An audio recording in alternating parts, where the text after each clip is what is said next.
नमस्ते, मैं हूं किशोर अजवाणी। घड़ी इशारा कर रही है 9 बजे रात का। वक्त 100 बात की एक बात का। बड़ी खबर आई उत्तर प्रदेश विधानसभा में मॉनसून सत्र से जुड़ी हुई, जहां सत्र के आखिरी दिन मुख्यमंत्री योगी आदित्यनाथ ने विपक्ष पर जोरदार हमला बोला। उन्होंने डंके की चोट पर ऐलान किया कि 2024 में यूपी में विपक्ष का खाता तक नहीं खुलेगा। वो यही नहीं रुके, उन्होंने अखिलेश यादव और शिवपाल यादव के बीच अनबन की खबरों पर भी तंज कसा और विपक्ष के हमलों का जोरदार अंदाज में जवाब दिया।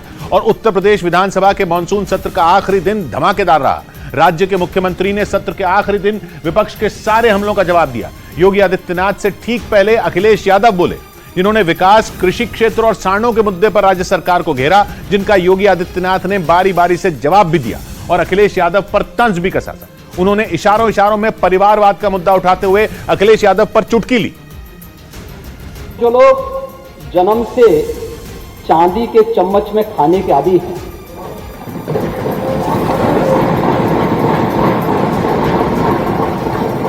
वे गरीब की समस्या को क्या समझेंगे।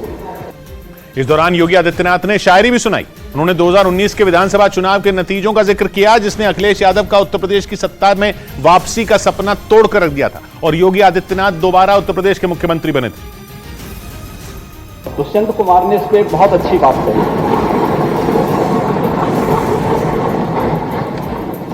महोदय, दुष्यंत कुमार ने एक बात कही थी कि तुम्हारे पांव के नीचे कोई जमीन नहीं, कमाल यह है फिर भी तुम्हें यकीन नहीं। वहीं अपने भाषण के दौरान उत्तर प्रदेश के मुख्यमंत्री ने समाजवादी पार्टी की अंदरूनी कलह की खबरों का खुलकर जिक्र किया और अखिलेश के सामने ही शिवपाल यादव पर तंज कस दिया, क्योंकि शिवपाल यादव ने अखिलेश से नाराज होकर अलग पार्टी बना ली थी। वो अलग बात है कि बाद में वो पार्टी में वापस आ गए, लेकिन इस दौरान उनके और अखिलेश के बीच अनबन की खबरें आने का सिलसिला नहीं थमा। योगी ने अपने भाषण में उसी ओर इशारा किया। शिवपाल जी, आपके प्रति हमारी बहुत सहानुभूति है। आपके साथ अन्याय हुआ है, हम जानते हैं, और इसीलिए आपके साथ ये लोग न्याय करेंगे नहीं, फिर भी आपकी कीमत को समझेंगे नहीं। जिसके बाद उत्तर प्रदेश विधानसभा में हंसी मजाक का सिलसिला भी चल पड़ा, क्योंकि मुख्यमंत्री ने जैसे ही शिवपाल यादव पर तंज कसा, शिवपाल यादव खड़े हो गए और उन्होंने हंसते हुए उन्हें जवाब दिया, जिसके बाद पूरा सदन ठहाकों से गूंज उठा। यही नहीं, इसी बीच अखिलेश यादव ने भी मजाक मजाक में मुख्यमंत्री पर पलटवार कर दिया। ये इमला सत्ता में रहते हुए भतीजे को पढ़ाया होता ना, तो संभवतः कुछ अन्नदाता किसानों का हित हो गया होता। लेकिन भतीजा है कि सुनने को तैयारी नहीं आपकी बात को। तो इंजीनियर हो गए, फिर मुख्यमंत्री हो गए।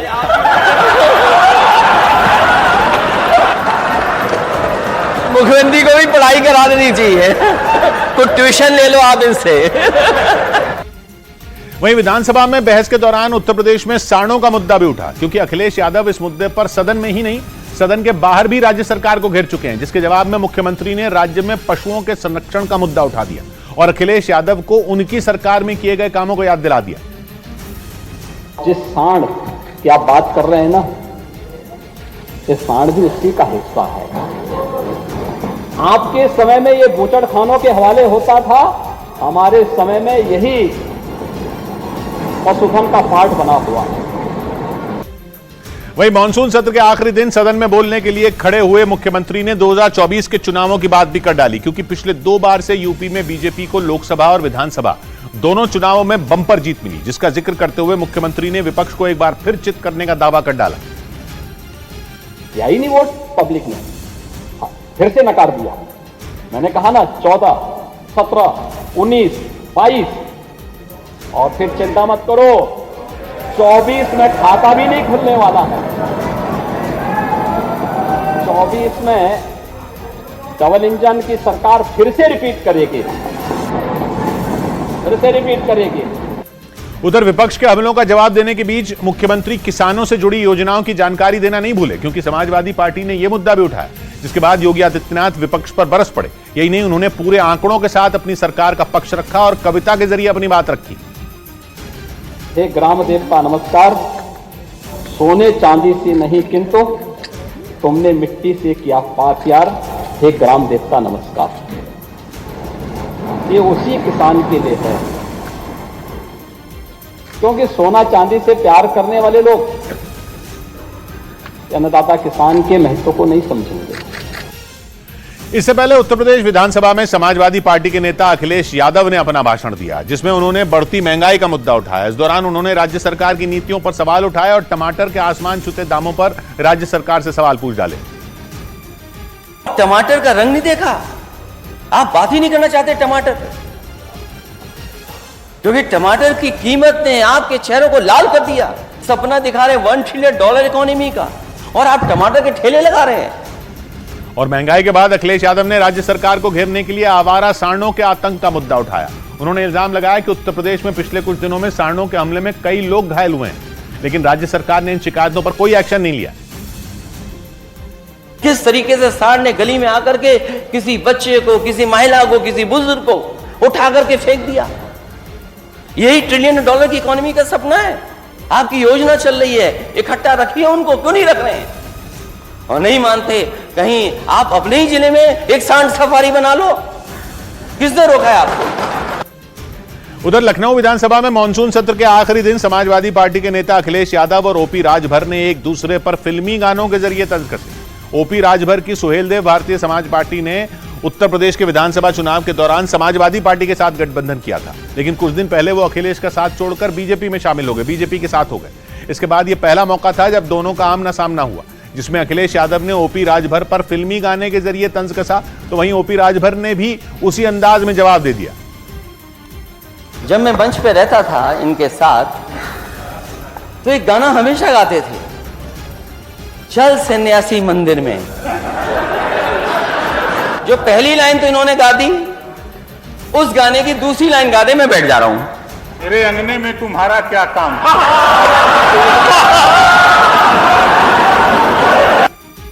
इधर अगले साल होने वाले लोकसभा चुनाव से पहले बीजेपी और आरएलडी के बीच की नजदीकियां बढ़ती जा रही हैं, क्योंकि संसद के बाद यूपी विधानसभा में मुख्यमंत्री योगी आदित्यनाथ ने अपने भाषण में आरएलडी पर नरम रुख अपनाते हुए समाजवादी पार्टी पर जमकर प्रहार किया, जिसके बाद एक बार फिर यह अटकलें लगाई जाने लगी कि लोकसभा चुनाव से पहले आरएलडी विपक्षी गठबंधन इंडिया का साथ छोड़कर एनडीए में शामिल हो जाएगा। 7 अगस्त को राज्यसभा में दिल्ली सेवा बिल पर वोटिंग हुई थी, लेकिन उसमें जयंत चौधरी ने वोट नहीं डाला था। इसके 4 दिन बाद यूपी विधानसभा में योगी आदित्यनाथ ने अपने भाषण में आरएलडी पर नरम रुख अपनाया और बिना नाम लिए अखिलेश यादव पर निशाना साधा। हमारे लोकदल के साथी कैसे इनकी बातों को झेल लेते हैं कि चौधरी साहब के सपने को साकार हमारी सरकार ने किया, डबल इंजन की सरकार। पश्चिमी यूपी में अच्छी पकड़ रखने वाले आरएलडी ने 2022 के यूपी विधानसभा चुनाव में समाजवादी पार्टी के साथ गठबंधन कर चुनाव लड़ा था। वहीं प्रधानमंत्री पर टिप्पणी के मामले में लोकसभा से सस्पेंड हुए अधीर रंजन चौधरी के समर्थन में विपक्षी गठबंधन इंडिया ने संसद परिसर में प्रदर्शन किया। अधीर रंजन चौधरी को एक दिन पहले सदन से सस्पेंड किया गया था और जब तक विशेषाधिकार हनन कमेटी की रिपोर्ट नहीं आती तब तक वो सस्पेंड रहेंगे। उन पर यह एक्शन संसदीय कार्य मंत्री प्रहलाद जोशी की मांग पर लिया गया, लेकिन कांग्रेस समेत विपक्षी गठबंधन इंडिया ने इसके विरोध में प्रदर्शन किया। वो संसद परिसर में इकट्ठा हुए, जिसके बाद उन्होंने वहां बनी अंबेडकर की प्रतिमा तक मार्च निकाला, जिसमें राहुल गांधी सबसे आगे चलते नजर आए। एक दिन पहले अविश्वास प्रस्ताव पर चर्चा के दौरान अधीर रंजन चौधरी ने प्रधानमंत्री पर टिप्पणी की थी, जिसके बाद न केवल उनके बयान को सदन की कार्यवाही से हटा दिया गया था, बल्कि उन्हें सस्पेंड भी कर दिया गया।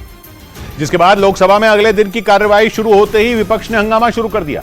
मानसून सत्र के आखिरी दिन जैसे ही स्पीकर अपनी चेयर पर बैठे, कांग्रेस समेत विपक्षी सांसद शोर मचाने लगे और उन्होंने अधीर रंजन चौधरी के खिलाफ हुई कार्रवाई का विरोध करना शुरू कर दिया, जिसकी वजह से सदन की कार्यवाही स्थगित करनी पड़ी।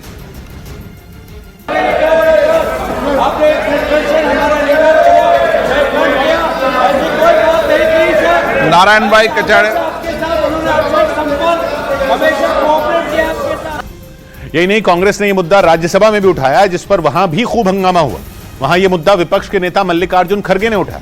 यही नहीं, उन्होंने पिछली कुछ घटनाओं का जिक्र करते हुए सभापति से हाथ जोड़कर उनका माइक न बंद करने की गुजारिश की और फिर उन्होंने राज्यसभा में विपक्षी सांसदों के सस्पेंड होने और फिर अधीर रंजन चौधरी पर हुई कार्रवाई का जिक्र कर डाला, जिस पर बीजेपी ने आपत्ति जताई और वहां भी अधीर रंजन के सस्पेंड होने के मामले पर शोरगुल होने लगा।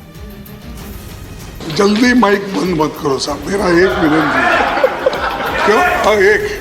क्योंकि आज लास्ट डे है और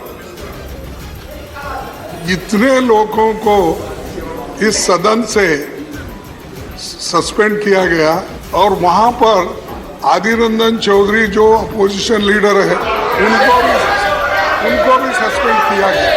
ये ऐसा अरे संविधान में दोनों हाउस है। इधर कांग्रेस नेता अधीर रंजन चौधरी के लोकसभा से निलंबित किए जाने पर कोलकाता में भी कांग्रेस कार्यकर्ताओं ने जोरदार प्रदर्शन किया। इस दौरान हजारों की संख्या में सड़क पर उतरे कांग्रेस कार्यकर्ताओं ने हाथ में बैनर पोस्टर लेकर हंगामा किया और केंद्र सरकार के खिलाफ जमकर नारेबाजी की, जिन्हें रोकने के लिए भारी पुलिस बल को तैनात किया गया। इस दौरान प्रदर्शन कर रहे कांग्रेस कार्यकर्ताओं और पुलिस के बीच झड़प भी देखने को मिली, जिसके बाद उग्र प्रदर्शन कर रहे कांग्रेस कार्यकर्ताओं को पुलिस ने बैरिकेड लगाकर रोकने की कोशिश की। प्रोटेस्ट तो करेंगे। अधीर चौधरी जो पीएससी चेयरमैन है उसको एक चक्रांतों के माफिक सस्पेंड किया गया। लेकिन हंगामा बढ़ता देख पुलिस ने जमीन पर लेटकर प्रदर्शन कर रहे कांग्रेस कार्यकर्ताओं को हिरासत में ले लिया। कांग्रेस नेता अधीर रंजन चौधरी को लोकसभा से निलंबित किए जाने के बाद से ही कांग्रेस देश भर में जगह जगह प्रदर्शन कर रही है। इस बीच राहुल गांधी ने एक दिन पहले सदन में प्रधानमंत्री के भाषण का जिक्र करते हुए उन पर निशाना साधा। उन्होंने बाकायदा एक प्रेस कॉन्फ्रेंस कर तंज कसा कि प्रधानमंत्री ने मणिपुर जैसे संगीन मुद्दे का सदन में मजाक बनाया। राहुल गांधी ने अविश्वास प्रस्ताव के दौरान दिए प्रधानमंत्री के भाषण पर निशाना साधते हुए यह आरोप लगाया कि प्रधानमंत्री ने मणिपुर में हुई हिंसा को गंभीरता से लेने के बजाय उस पर सदन में चुटकुले सुनाए। 2 घंटे 13 मिनट भाषण किया, उसमें अंत में 2 मिनट उन्होंने मणिपुर की बात की। प्रधानमंत्री हंस हंस के बोल रहे थे, मुस्कुरा रहे थे, जोक्स क्रैक कर रहे थे, हंस रहे थे। ये उनको शोभा नहीं देता है। और राहुल गांधी के इन आरोपों का जवाब देने में बीजेपी ने भी बिल्कुल देर नहीं की। बीजेपी की तरफ से अनुराग ठाकुर ने राहुल गांधी पर जोरदार हमला बोला। जैसे राहुल गांधी ने एक दिन पहले सदन में दिए प्रधानमंत्री के भाषण का जिक्र किया, उसी तरह अनुराग ठाकुर ने भी अविश्वास प्रस्ताव के दौरान दिए राहुल गांधी के भाषण को आधार बनाते हुए उन पर हल्ला बोल दिया। बीजेपी ने आरोप लगाया कि राहुल गांधी ने अपने राजनीतिक फायदे के लिए मणिपुर में हुई हिंसा के मुद्दे का इस्तेमाल किया। शर्म आनी चाहिए राहुल गांधी जी आपको कि आप 13 बार लॉन्च होने के बाद भी फेल हो गए और फेलियर के बाद दूसरा फेलियर, और अब इस स्थिति में आप आकर खड़े हो गए कि भारत माता की हत्या की बात करते हो, महिलाओं के साथ हो रहे अत्याचार पर राजनीति करते हो।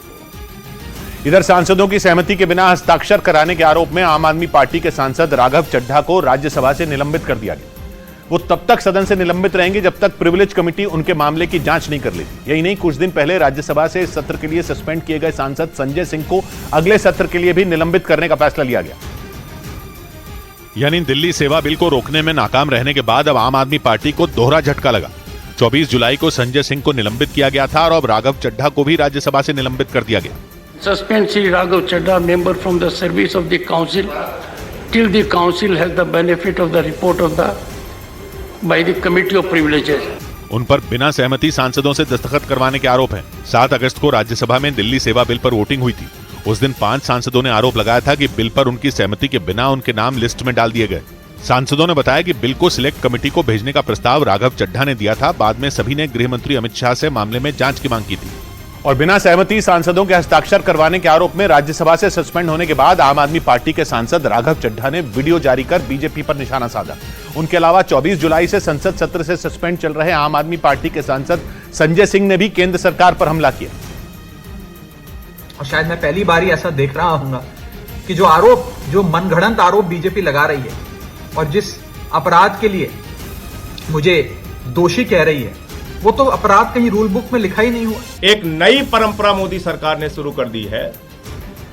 जो सरकार के खिलाफ बोले उसकी सदस्यता खत्म करो, उसको निलंबित करो, उसको बाहर करो, उस पे एफआईआर करो। उधर राजस्थान की राजधानी जयपुर में छात्र चुनाव की मांग कर रहे छात्रों पर पुलिस ने लाठीचार्ज कर दिया, जिसके बाद वहां बवाल हो गया। एबीवीपी के छात्रों का आरोप है कि यूनिवर्सिटी ने कई बार मांग करने के बावजूद छात्र चुनाव की मांग पर ध्यान नहीं दिया, जिसकी वजह से वो सड़क पर उतरे। और प्रदर्शन कर रहे राजस्थान यूनिवर्सिटी के छात्रों ने सड़क जैम कर नारेबाजी की। पुलिस के समझाने के बावजूद जब प्रदर्शनकारी छात्र सड़क से नहीं हटे तो राजस्थान पुलिस ने बल का इस्तेमाल किया और उन पर जमकर लाठियां भी भांजी। प्रदर्शनकारियों को रोकने के दौरान पुलिस कर्मियों की उनके साथ धक्का मुक्की भी हुई। प्रदर्शनकारी छात्रों का आरोप है कि वो लंबे वक्त से चुनाव कराने की मांग कर रहे थे, लेकिन यूनिवर्सिटी ने इस पर ध्यान नहीं दिया, जिसके बाद मजबूरी में उन्हें सड़क पर उतरना पड़ा। इधर मध्य प्रदेश में जबलपुर के रानी दुर्गावती विश्वविद्यालय में भ्रष्टाचार और शिक्षा प्रणाली के मुद्दे पर कांग्रेस के छात्र संगठन एनएसयूआई से जुड़े छात्रों ने जमकर प्रदर्शन किया, जिन्हें रोकने के लिए वहां तैनात पुलिस के जवानों ने लाठियां बरसा दी, जिसके बाद गुस्साए छात्र पुलिस वालों से भिड़ गए और फिर दोनों के बीच जो झड़प हुई उसमें कई छात्रों के साथ पुलिस वाले भी जख्मी हो गए। क्योंकि जबलपुर में प्रदर्शन के दौरान एनएसयूआई के छात्रों का गुस्सा फूटा और रानी दुर्गावती विश्वविद्यालय में घुसने के लिए उन्होंने अपनी पूरी ताकत झोंक दी, लेकिन वहां बड़ी संख्या में तैनात पुलिसकर्मी उन पर डंडे बरसाने लगे और उन्हें वहां से खदेड़ते दिखाई दिए, जिससे प्रदर्शन कर रहे छात्रों का हौसला टूट गया और वो भागते नजर आए। जबकि एक छात्र वहां गेट के आगे डटा रहा, तभी पुलिस ने उसे घेरा और लाठियों की बरसात कर दी। अगर हमारी मांगे पूरी नहीं होती है, 52 धारा लागू नहीं होता है, तो इससे भी ज्यादा उग्र आंदोलन होगा। बताया गया कि विश्वविद्यालय में भ्रष्टाचार और शिक्षा प्रणाली के मुद्दे पर एनएसयूआई से जुड़े छात्र विरोध जता रहे थे। उनमें से कुछ तत्वों ने अनावश्यक जो है बलपूर्वक घुसने का प्रयास किया। वहीं लाठीचार्ज के बाद पुलिस और छात्रों के बीच झड़प हो गई, जिसमें कई छात्रों समेत पुलिसकर्मी भी घायल हो गए। इस बीच उत्तर प्रदेश के मुरादाबाद से दिल दहला देने वाला एक मामला सामने आया। वहां कुछ बदमाशों ने एक बीजेपी नेता को सरेआम गोलियों से भून दिया। पुलिस के मुताबिक बीजेपी नेता अनुज चौधरी को उनके घर के सामने ही बदमाशों ने गोली मारी, जिसकी वजह से इलाज के दौरान उन्होंने दम तोड़ दिया। बीच सड़क पर हुई इस गोलीबारी का एक सीसीटीवी वीडियो भी सामने आया, जिसमें बीजेपी नेता अनुज चौधरी अपने घर के बाहर टहलते दिखे। तभी पीछे से मोटरसाइकिल पर आए 3 बदमाशों ने उन पर ताबड़तोड़ गोलियां बरसा दी। वीडियो में दिखा कि गोली लगते ही अनुज चौधरी जमीन पर गिर गए, लेकिन वो बदमाश तब तक फायरिंग करते रहे जब तक उन्होंने छटपटाना बंद नहीं कर दिया। के पास में घूमते हुए पीछे से आकर गोली मारी। इसके बाद वो तीनों बदमाश आराम से उसी मोटरसाइकिल में बैठकर वहां से फरार हो गए और घायल बीजेपी नेता को अस्पताल लाया गया, जहां उन्होंने इलाज के दौरान दम तोड़ दिया। वहीं बीच सड़क पर हुए इस हत्याकांड से उस इलाके में सनसनी फैल गई, जिसके बाद पुलिस सीसीटीवी वीडियो के आधार पर बदमाशों की तलाश में जुट गई। वहीं ब्रिटेन से हैरान करने वाली एक खबर सामने आई, जहां हाईवे पर एक विमान की क्रैश लैंडिंग के बावजूद उसका पायलट और सभी यात्री सुरक्षित बच गए। बताया गया कि विमान के इंजन में तकनीकी खराबी आ गई थी, जिसकी वजह से पश्चिमी इंग्लैंड के ग्लॉस्टर शहर की एक सड़क पर उसकी क्रैश लैंडिंग करानी पड़ी। लेकिन गनीमत यह रही कि उस विमान के पायलट और यात्री सुरक्षित बच गए। वहां के ग्लॉस्टरशायर एयरपोर्ट के मुताबिक विमान के इंजन में तकनीकी खराबी आने की वजह से हाईवे पर क्रैश लैंडिंग कराई गई। सड़क पर खड़े विमान की वजह से उस हाईवे पर ट्रैफिक जैम लग गया और वहां से आई तस्वीरों में सड़क पर गाड़ियों की लंबी कतार नजर आई, जिसके बाद उस सड़क से क्रेन की मदद से विमान को हटाया गया।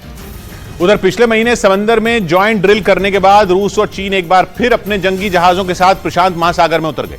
रूस और चीन दोनों का ही सबसे बड़ा दुश्मन अमेरिका है, इसलिए दोनों सैन्य सहयोग बढ़ाने में लगे हैं। बीते कुछ वक्त में दोनों देशों की सेनाएं मिलकर कई बार युद्धाभ्यास कर चुकी हैं, ताकि कल को अगर अमेरिका से लड़ाई शुरू हो जाए तो रूस और चीन मिलकर उसे पछाड़ सकें। इसलिए दुनिया के सबसे बड़े प्रशांत महासागर में रूस और चीन की नौसेनाओं के जंगी जहाजों के साथ हवाई जहाज और हेलीकॉप्टर भी अपनी ताकत आजमाते नजर आए। ताजा एक्सरसाइज में दोनों देशों की नौसेनाओं ने दुश्मन के हवाई हमले को नाकाम करने की प्रैक्टिस की। वैसे चीन और रूस एक दूसरे के प्रतिद्वंदी रहे, मगर जब से यूक्रेन में जंग छिड़ी है तब से दोनों अमेरिका के खिलाफ एक साथ खड़े हो गए।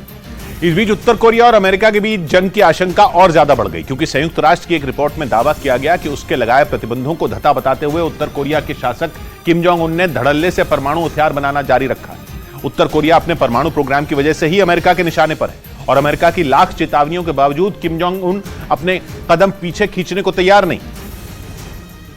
और अब संयुक्त राष्ट्र की रिपोर्ट में भी दावा कर दिया गया कि उत्तर कोरिया सभी प्रतिबंधों को ठेंगा दिखाकर परमाणु बमों का जखीरा तैयार करने में जुटा है। उत्तर कोरिया की न्यूक्लियर और बैलिस्टिक मिसाइल प्रोग्राम की वजह से संयुक्त राष्ट्र ने 2006 से उस पर प्रतिबंध लगाए हुए हैं, मगर रिपोर्ट में कहा गया कि उत्तर कोरिया दुनिया भर में साइबर अटैक करवाकर अपने परमाणु प्रोग्राम के लिए पैसे जुटा रहा है। यानी जब घी सीधी उंगली से नहीं निकला तो किम जोंग उन ऑनलाइन डकैती करवाकर परमाणु बम बनाने में जुटे हैं। जब खुद संयुक्त राष्ट्र की रिपोर्ट उत्तर कोरिया के बारे में ऐसा सनसनीखेज दावा कर रही हो तो अमेरिका का आग बबूला होना तय है। ऊपर से एक दिन पहले किम अपनी सेना को जंग की तैयारी करने का आदेश भी दे चुके हैं। इधर हिमाचल प्रदेश के चंबा में पहाड़ खिसकने से 7 लोगों की मौत हो गई, जिसमें 5 पुलिस के जवान भी शामिल बताए गए। हादसे के बाद बीजेपी ने राज्य सरकार पर आरोप लगाया कि उन्होंने समय पर उस सड़क को बंद नहीं करवाया और इसी वजह से पहाड़ से गिरे मलबे की चपेट में आने से 7 लोगों की मौत हो गई, जिनमें 5 पुलिस वाले शामिल थे। हिमाचल में भारी बारिश की वजह से पहाड़ खिसकने का सिलसिला थमने का नाम नहीं ले रहा। वहां की नदियां उफान पर आ गई और इसी बीच चंबा से इस दर्दनाक हादसे की खबर सामने आई। पुलिस के जवानों को खोया है और साथ में एक लोकल व्यक्ति को भी खोया है। हालांकि बीजेपी ने आरोप लगाया कि पहाड़ से पत्थर गिरने की शिकायत के बावजूद प्रदेश सरकार ने वक्त रहते उचित कदम नहीं उठाया, जिसकी वजह से यह बड़ा हादसा पेश आया। उधर हिमाचल प्रदेश के बिलासपुर से पहाड़ खिसकने की दहशत मच गई। पहाड़ से मलबा आने की वजह से हाईवे बंद पड़ गया, लेकिन पहाड़ खिसकने की जो तस्वीरें सामने आई उन्हें देखकर लोगों के रोंगटे खड़े हो गए, क्योंकि उसमें पहाड़ का एक बड़ा हिस्सा अपनी जगह खिसकता हुआ दिखाई दिया। मलबा इतनी रफ्तार से हाईवे की तरफ बढ़ता दिखा मानो मिट्टी की नदी नीचे की तरफ बहने लगी। चंद सेकंड में वो पहाड़ मिट्टी और मलबे के रूप में नीचे सड़क पर आ गिरा। तस्वीर देखकर ऐसा लगा जैसे ऊपर से गिर रहा मलबा कभी नहीं रुकेगा। गनीमत यह रही कि पहाड़ खिसकने से कुछ पहले उस हाईवे से एक गाड़ी गुजरती हुई दिखी, लेकिन जब तक मलबा नीचे आया वो वहां से निकल चुकी थी, जिसकी वजह से एक बड़ा हादसा टल गया। उधर हिमाचल प्रदेश के मंडी और शिमला में पहाड़ खिसकने से आफत आ गई, जिसकी वजह से कई रास्ते बंद हो गए और कई जगह रेलवे सेवा ठप हो गई। मंडी से पहाड़ खिसकने का रोंगटे खड़े कर देने वाला एक वीडियो सामने आया, जिसमें पहाड़ का एक हिस्सा अचानक टूटकर गिरता दिखा, जिसके बाद वहां पत्थरों की बारिश हो गई और पत्थरों के साथ मलबे का जो अंबार गिरा उसकी वजह से वहां धूल का गुबार उठता दिखा। ऐसे में वो रास्ता बंद करना पड़ा। इसके अलावा सोलन में भी पहाड़ खिसकने का सिलसिला जारी है। वहां करीब एक हफ्ते में कई बार पहाड़ खिसकने की घटनाएं सामने आई, जिसकी वजह से चंडीगढ़ शिमला नेशनल हाईवे बंद करना पड़ा। वहीं पहाड़ खिसकने की वजह से शिमला कालका हेरिटेज रेल मार्ग को भी कुछ समय के लिए बंद किया गया, क्योंकि वहां भारी मात्रा में मलबा जमा हो गया। इस बीच हिमाचल प्रदेश के शिमला से हैरान कर देने वाला एक वीडियो सामने आया, जिसमें स्कूल से लौटते वक्त एक बच्ची दलदल में फंसी दिखी, जिसे गांव वालों ने कड़ी मशक्कत के बाद बाहर निकाला। गांव वालों ने बताया कि बारिश के बाद कई रास्ते दलदल में तब्दील हो गए, जिसका एक वीडियो भी सामने आया, जिसमें एक आदमी दलदल में फंसी बच्ची का पैर पकड़कर उसे निकालता नजर आया, जबकि वहां मौजूद दो महिलाएं उस बच्ची के हाथ पकड़कर ऊपर खींचती दिखाई दी, क्योंकि दलदल में बुरी तरह फंसे होने की वजह से बच्ची काफी कोशिशों के बाद भी नहीं निकल पा रही थी। ऐसा लगा मानो किसी ने उसके पैर जकड़ लिए हों। जिसके बाद वहां मौजूद गाँव वालों ने उस बच्ची को दोबारा निकालने की कोशिश की और करीब 1 घंटे की भारी मशक्कत के बाद उस बच्ची को सुरक्षित दलदल से बाहर निकाल लिया गया। इधर उत्तराखंड के रुद्रप्रयाग में एसडीआरएफ की टीम ने नदी में फंसे एक शख्स का रेस्क्यू किया, जो उफनती नदी के किनारे से नेपाल की तरफ जाने की कोशिश कर रहा था, और तभी वो उफनती नदी के बीच फंस गया। वहां से जो तस्वीरें सामने आई उनमें पानी की तेज धार के बीच वो शख्स एक पत्थर का सहारा लेकर खड़ा नजर आया। बताया गया पहाड़ से गिरे मलबे की वजह से वो आदमी उस नदी के किनारे से नेपाल की तरफ जाने की कोशिश कर रहा था। इस बीच वहां मलबा हटाने के काम में जुटे एसडीआरएफ के लोगों ने उसे नदी के बीच फंसा देखा और उसका रेस्क्यू शुरू किया, जिसमें उस आदमी को नदी से निकालने के लिए एक रस्सी की मदद ली गई और नदी के बीच फंसा वो आदमी उसी रस्सी के सहारे तेज बहाव को पार करके नदी के किनारे पहुंचा, जिसके बाद उसने एसडीआरएफ की टीम का हाथ जोड़कर शुक्रिया अदा किया। उधर बाढ़ से बेहाल उत्तराखंड के कई इलाकों का मुख्यमंत्री पुष्कर सिंह धामी ने हवाई सर्वे कर राज्य के बिगड़े हालात का जायजा लिया। हवाई सर्वे के दौरान उत्तराखंड के कोटद्वार के कई इलाकों में भारी तबाही दिखी और वहां लगभग सभी गांव बाढ़ की चपेट में दिखाई दिए। हवाई सर्वे के दौरान उत्तराखंड के कोटद्वार में कोई भी ऐसा इलाका नहीं दिखा जहां बाढ़ ने कोहराम न मचाया हो। मुख्यमंत्री पुष्कर सिंह धामी ने सबसे पहले ग्रामीण इलाकों की बदहाली देखी, फिर उनका हेलीकॉप्टर शहरी इलाके के ऊपर से गुजरा, जहां सड़क, मकान, दुकान सब कुछ डूबे नजर आए। कई जगह पुल टूटे दिखाई दिए। नदियों का पानी रिहायशी इलाकों में घुस गया। हवाई सर्वे के बाद सीएम धामी ने कोटद्वार के एक इलाके में पहुंचकर हालात का जायजा लिया। वहां एक पुल का हिस्सा टूटने से लोग काफी परेशान दिखाई दिए। और इसी बीच उत्तराखंड में आसमानी आफत की बड़ी चेतावनी जारी की गई। मौसम विभाग के मुताबिक उत्तराखंड के लिए अगले 3 दिन मुश्किल भरे होंगे, जिसकी वजह से वहां 3 दिन का रेड अलर्ट जारी कर दिया गया, क्योंकि मौसम विभाग ने अगले कुछ दिन उत्तराखंड में भारी बारिश होने की संभावना जताई, जिससे वहां के 6 जिले सबसे ज्यादा प्रभावित होंगे। वहां तेज बारिश से भारी नुकसान होने की चेतावनी जारी की गई। उन जिलों में देहरादून, टिहरी गढ़वाल, पौड़ी गढ़वाल, नैनीताल, उधम सिंह नगर और चंपावत शामिल बताए गए, जिनमें बारिश आफत बनकर टूटेगी। इसलिए उन जिलों के डीएम को एडवाइजरी जारी की गई और लोगों को घर में ही रहने की सलाह दी गई। साथ ही आपदा कंट्रोल रूम को भी अलर्ट कर दिया गया। उधर बिहार के मुजफ्फरपुर में बारिश की वजह से लोगों का बुरा हाल हो गया। वहां से आई तस्वीरों में पूरा का पूरा गांव ही डूबा नजर आया। बताया गया कि लगातार बारिश की वजह से वहां मौजूद बागमती नदी का जलस्तर बढ़ गया और उसका पानी आसपास के इलाकों में घुस गया, जिसकी वजह से वो इलाके पूरी तरह जलमग्न हो गए। वहां से जो तस्वीरें आई उनमें वहां मौजूद घर, दुकान और स्कूल सब पानी में डूबे दिखे, जिन्हें देखकर ऐसा लगा जैसे पूरा गांव ही नदी पर बसा हो। तस्वीरों में घुटनों तक पानी भरा दिखा और लोग उसी के बीच रहने को मजबूर हो गए। वहां से आई एक तस्वीर में 2 बच्चे पानी के ऊपर नाव चलाते नजर आए। पानी भर जाने की वजह से हालात इतने खराब हो गए कि लोग घरों में ही कैद हो गए और अगर कुछ लोग जरूरी सामान लेने के लिए निकले भी तो कमर तक पानी में डूब गए। वहीं अमेरिका के हवाई के जंगलों में लगी आग का दिल दहला देने वाला एक वीडियो सामने आया। पिछले 62 साल में ये वहां के जंगलों में लगी सबसे भयानक आग बताई गई, जिसने 50 से ज्यादा लोगों को अपनी चपेट में ले लिया। आग की वजह से वहां हालात इस कदर बेकाबू हो गए कि लोग अपना घर छोड़ने को मजबूर हो गए ताकि किसी तरह अपनी जान बचा सकें, क्योंकि जंगलों की वो आग जहां भी पहुंची तबाही के निशान पीछे छोड़ गई। वहां के रिहायशी इलाकों से जो तस्वीरें आई उनमें कई घर पूरी तरह जलकर राख हो गए और वहीं खड़ी कई गाड़ियां भी पूरी तरह जल गईं। आग की वजह से वो इलाका वीरान हो गया और वहां बर्बादी के निशानों के अलावा कुछ नजर नहीं आया। तस्वीरों में कई किलोमीटर दूर से ही जंगलों में लगी आग साफ नजर आई। तबाही और बर्बादी की जो तस्वीरें सामने आई उनमें हर तरफ धुआं ही धुआं नजर आया। हालांकि दमकल कर्मी लगातार आग पर काबू पाने की कोशिश में जुट गए, जिसके लिए हेलीकॉप्टर के जरिए जंगलों में पानी की बौछार की गई। उधर अमेरिका के हवाई में फैली आग के बीच दिल दहला देने वाला एक वीडियो सामने आया, जिसमें आग की लपटों से बचने के लिए कुछ लोगों ने समुद्र में छलांग लगा दी ताकि इस तबाही के बीच किसी तरह अपनी जान बचा सकें। वहां से जो वीडियो सामने आया उसमें कुछ लोग लाइफ जैकेट पहनकर समुद्र में तैरते नजर आए। वहां के लोगों में इस कदर दहशत फैल गई कि जान बचाने के लिए लोगों को समुद्र में कूदना आसान लगा। हवाई के जंगलों की आग लगातार फैलती जा रही है। इस पर काबू पाने के लिए अमेरिका के राष्ट्रपति जो बाइडेन ने अमेरिकी सेना की तैनाती के आदेश भी जारी कर दिए, लेकिन तमाम कोशिशों के बावजूद जंगलों की आग रिहायशी इलाकों तक पहुंच गई। ऐसे में डर के साये में जी रहे लोगों ने समुद्र में छलांग लगा दी। उधर चीन में थुक्सरी तूफान ने ऐसा कहर बरपाया कि उसकी चपेट में आने से 78 लोगों की जान चली गई। वहां का हर प्रांत भारी बारिश की वजह से बेहाल हो गया और इसी दौरान चीन में तूफान खानून के आने की चेतावनी भी जारी कर दी गई, जिसके बाद वहां का प्रशासन अलर्ट हो गया, क्योंकि इससे पहले आए तूफान ने वहां इतनी तबाही मचाई कि कई प्रांतों की सूरत ही बदल गई। तूफान दुक्सरी से मची तबाही की जो तस्वीरें सामने आई उनमें हर तरफ सिर्फ सैलाब नजर आया। कई इलाके तो पूरी तरह पानी में डूब गए। तूफान और भारी बारिश की वजह से वहां के कई इलाके खंडहर में तब्दील हो गए। लोगों के घरों में दरारें पड़ गई, जिसकी वजह से लोगों को अपना घर छोड़ना पड़ा। इसके अलावा भारी बारिश की वजह से कई इलाकों में कीचड़ जमा हो गया, जिसे साफ किया गया। वहां के हेबे प्रांत से जो तस्वीरें सामने आई उनमें कई बड़े पत्थर गिरे नजर आए, जिन्हें मिट्टी खोदने वाली मशीन से हटाया गया। इस बीच लंदन में इमरान खान की पार्टी पीटीआई के कुछ समर्थकों ने इस्लामाबाद की जिला अदालत के जज को घेर लिया। हुमायूं दिलावर नाम के इसी जज ने इमरान खान को 3 साल की सजा सुनाई है और पीटीआई समर्थकों ने आरोप लगाया कि इमरान खान मामले की सुनवाई के ठीक बाद वो जानबूझकर लंदन निकल गए, क्योंकि पीटीआई कार्यकर्ताओं के मुताबिक जज हुमायूं दिलावर ने सरकार के इशारे पर ही इमरान के खिलाफ फैसला सुनाया। यही वजह रही कि लंदन में पीटीआई कार्यकर्ताओं ने हुमायूं दिलावर की गाड़ी को घेर लिया और उनका विरोध करने लगे। ये मामला इतना बढ़ गया कि वहां की पुलिस को हुमायूं दिलावर की गाड़ी को वहां से निकालने के लिए आगे आना पड़ा। बताया गया कि हुमायूं दिलावर एक लॉ कॉन्फ्रेंस में हिस्सा लेने के लिए लंदन पहुंचे थे, पर पीटीआई ने आरोप लगाया कि उन्होंने सरकार के साथ मिलकर इमरान को जेल में डालने की साजिश रची, जिसके बाद वो विरोध से बचने के लिए लंदन भाग गए। उधर पाकिस्तान के प्रधानमंत्री शहबाज शरीफ अमेरिकी वेबसाइट की उस रिपोर्ट पर बुरी तरह भड़क गए जिसमें इमरान सरकार के तख्तापलट में अमेरिका का हाथ होने का दावा किया गया था। एक दिन पहले अमेरिकी वेबसाइट द इंटरसेप्ट ने दावा किया था कि अमेरिका के कहने पर ही पाकिस्तानी सेना ने पिछले साल सत्ता में बैठे इमरान को गद्दी से हटा दिया था। लेकिन इस दावे के बाद शहबाज शरीफ बुरी तरह भड़क गए, क्योंकि अमेरिकी वेबसाइट द इंटरसेप्ट ने इस दावे के पीछे पाकिस्तान के गृह मंत्रालय में मौजूद एक खुफिया दस्तावेज का हवाला दिया।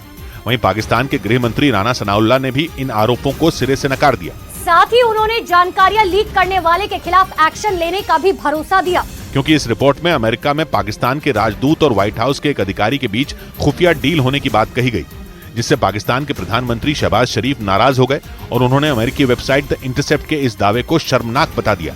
इस बीच पाकिस्तान के प्रधानमंत्री शहबाज शरीफ ने साफ कर दिया कि पूर्व प्रधानमंत्री नवाज शरीफ की जल्द ही पाकिस्तान की राजनीति में वापसी हो सकती है। वो 2019 से लंदन में रह रहे हैं। नवाज शरीफ को भ्रष्टाचार के आरोप में इमरान सरकार के दौरान जेल में डाल दिया गया था। आरोप है कि वो सजा से बचने के लिए बीमारी का बहाना बनाकर 2019 में लंदन चले गए थे। लेकिन शहबाज शरीफ ने ऐलान कर दिया कि उनके भाई और पूर्व प्रधानमंत्री नवाज शरीफ की जल्द ही पाकिस्तान में वापसी हो सकती है। पाकिस्तानी मीडिया के मुताबिक शहबाज जल्द ही नवाज शरीफ से मिलने के लिए लंदन रवाना हो सकते हैं। दावा तो ये भी है कि नवाज शरीफ अगले महीने तक पाकिस्तान लौट आएंगे, जिसके बाद ये माना जा रहा है कि पाकिस्तान की सियासत में एक बार फिर नवाज शरीफ की वापसी हो सकती है। हालांकि शहबाज शरीफ ने यह भी साफ कर दिया कि नवाज शरीफ आने के बाद पहले पाकिस्तान की कानूनी प्रक्रिया का सामना करेंगे और इसके बाद वो अगले चुनाव में पार्टी का नेतृत्व भी करेंगे। उधर भारत के साथ व्यापार पर बैन लगाकर अकड़ दिखाने वाले पाकिस्तान ने आखिरकार घुटने टेक दिए। भारत सरकार के कश्मीर में धारा 370 हटाने के फैसले के बाद पाकिस्तान ने भारत से दवाओं के आयात पर रोक लगा दी थी, लेकिन पाकिस्तान में कैंसर की दवाओं की कमी को देखते हुए पाकिस्तान एक बार फिर हाथ फैलाकर खड़ा हो गया और उसने भारत से दोबारा कैंसर के इलाज के लिए जरूरी दवाएं निर्यात करने की गुहार लगाई। पाकिस्तानी मीडिया के मुताबिक शहबाज सरकार ने वहां के निजी अस्पतालों और लोगों को भारत से कैंसर की दवाएं और इंजेक्शन आयात करने की इजाजत दे दी। हालांकि इसके लिए उन्हें सरकार से एनओसी यानी नो ऑब्जेक्शन सर्टिफिकेट लेना होगा, क्योंकि पाकिस्तान ये बात अच्छी तरह से जानता है कि वो इस मामले में भारत की बराबरी कभी नहीं कर सकता। इसलिए शहबाज सरकार ने भारत से दवाओं के आयात से बैन हटाने का फैसला ले लिया। पाकिस्तान के मीडिया का मानना है कि वहां के एक बड़े कारोबारी मियां मानशाह के जरिए पाकिस्तान सरकार इन दवाओं का आयात करेगी और फिर इन्हें पाकिस्तान में बेचा जाएगा।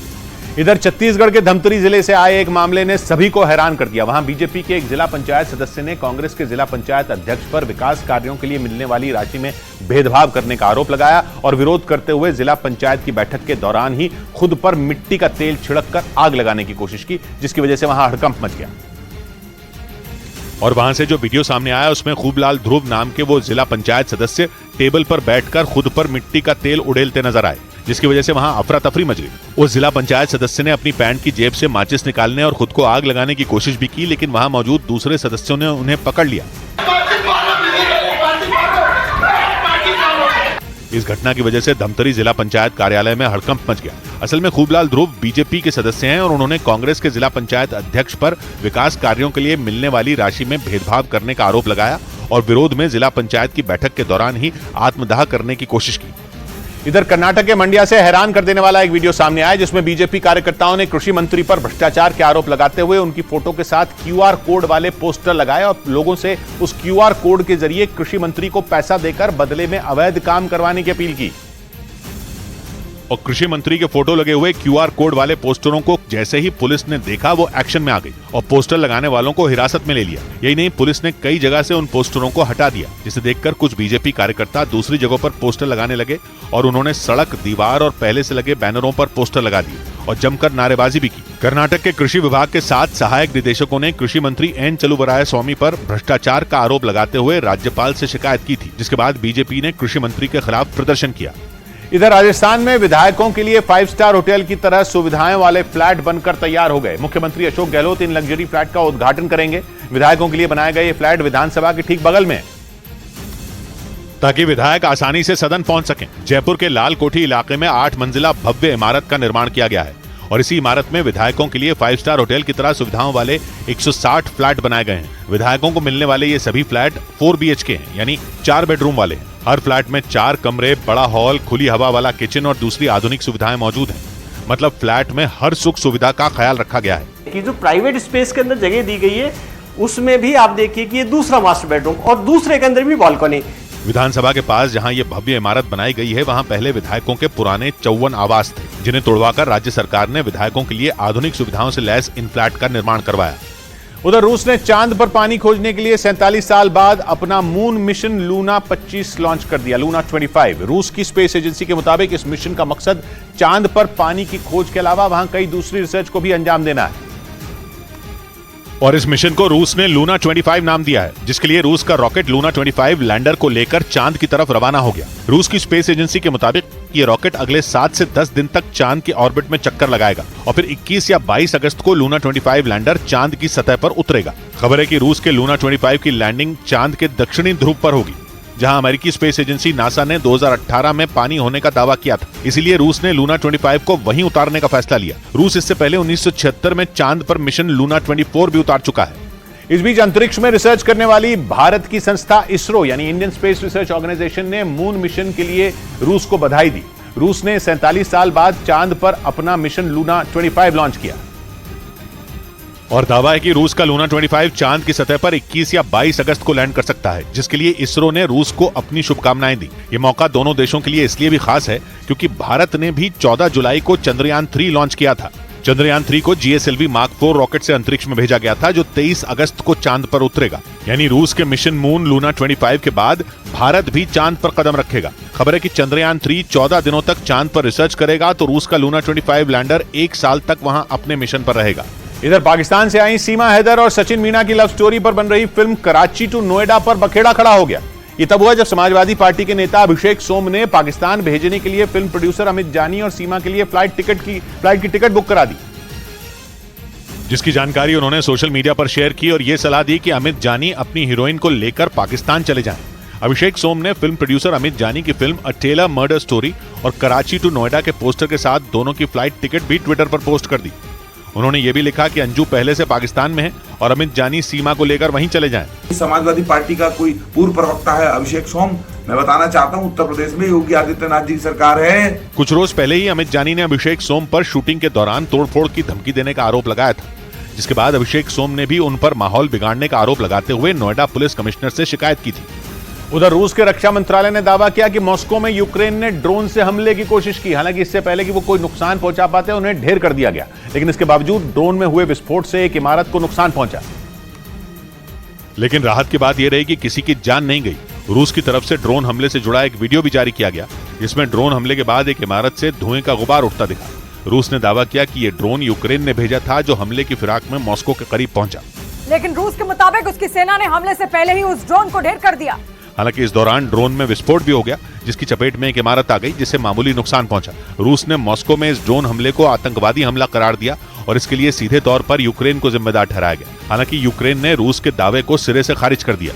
वहीं रूस के मीडिया ने दावा किया कि मॉस्को में 2 रोज पहले पटाखे बनाने वाली एक फैक्ट्री में हुए भीषण धमाके के बाद कम से कम 12 लोग लापता हो गए, जिसकी वजह से रूस की खुफिया एजेंसियों के कान खड़े हो गए, क्योंकि आशंका जताई गई कि जो लोग लापता हुए वो उस धमाके के पीछे की साजिश का हिस्सा हो सकते हैं। ब्लास्ट के बाद उस फैक्ट्री से एक कर्मचारी का शव बरामद हुआ और 15 लोगों को जख्मी हालत में निकाला गया।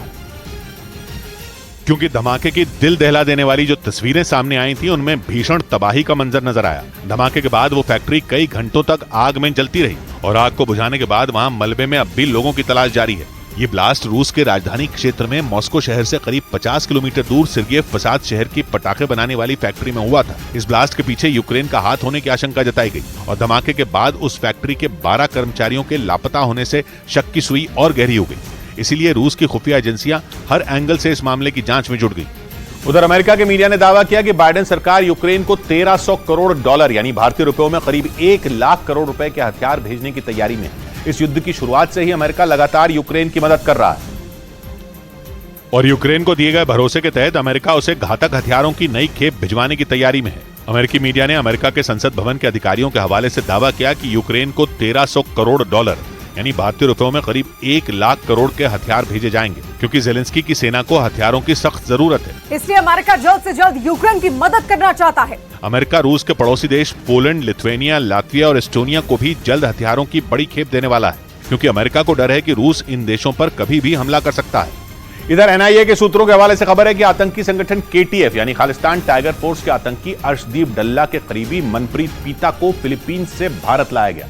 केंद्र सरकार लगातार विदेश में बैठे गैंगस्टरों और आतंकियों को भारत लाने में जुटी है। पिछले हफ्ते ही जांच एजेंसियां मूसेवाला हत्याकांड के आरोपी और गैंगस्टर लॉरेंस बिश्नोई के भांजे सचिन थापन उर्फ सचिन बिश्नोई को अजरबैजान से भारत लाई थी और इसी कड़ी में खालिस्तानी आतंकी अर्शदीप डल्ला के करीबी गैंगस्टर मनप्रीत पीता को फिलीपींस से भारत लाया गया। जांच एजेंसियों के सूत्रों के मुताबिक मनप्रीत के साथ उसके भाई मनदीप को भी भारत लाया गया। दिल्ली पहुंचते ही एनआईए की टीम ने दोनों को गिरफ्तार कर लिया। उस वक्त दिल्ली एयरपोर्ट पर पंजाब पुलिस के अधिकारी भी मौजूद थे। आरोप है कि मनप्रीत आतंकी अर्शदीप डल्ला के इशारे पर भारत में कारोबारियों से अवैध वसूली करने के साथ आतंकी गतिविधियों को भी अंजाम देने की फिराक में था। और तो और सूत्र ये भी बताते हैं कि खालिस्तान टाइगर फोर्स की आतंकी गतिविधियों को अंजाम देने के लिए अर्श डल्ला और मनप्रीत भारत में नए लोगों की भर्ती में जुटे थे। इधर सूत्रों के हवाले से खबर है कि Delhi police gangster Lawrence Bishnoi के भांजे सचिन थापन उर्फ सचिन बिश्नोई का अयोध्या कनेक्शन खंगालने में जुट गई। 1 अगस्त को सिद्धू मूसेवाला हत्याकांड के आरोपी सचिन बिश्नोई को अजरबैजान से भारत लाया गया था और पुलिस सूत्रों का दावा है कि उसने पूछताछ में यह बताया कि लॉरेंस बिश्नोई गैंग को उत्तर प्रदेश से भी हथियारों की सप्लाई होती है, जिसके बाद दिल्ली पुलिस ने पटियाला हाउस कोर्ट से सचिन बिश्नोई की 3 दिन की रिमांड ले ली। सूत्र बताते हैं कि पुलिस ने कोर्ट में सचिन को यूपी के अयोध्या ले जाने की दलील दी, क्योंकि अयोध्या के बाहुबली नेता विकास सिंह का लॉरेंस कनेक्शन पहले ही सामने आ चुका है। एनआईए ने उसके ठिकानों पर छापा भी मारा था। इसी वजह से दिल्ली पुलिस सचिन बिश्नोई का अयोध्या कनेक्शन खंगालने में जुट गई। सूत्र बताते हैं कि दिल्ली पुलिस सचिन बिश्नोई के जरिए अयोध्या में मौजूद लॉरेंस गैंग के मददगारों और गुर्गों तक पहुंचने में जुट गई।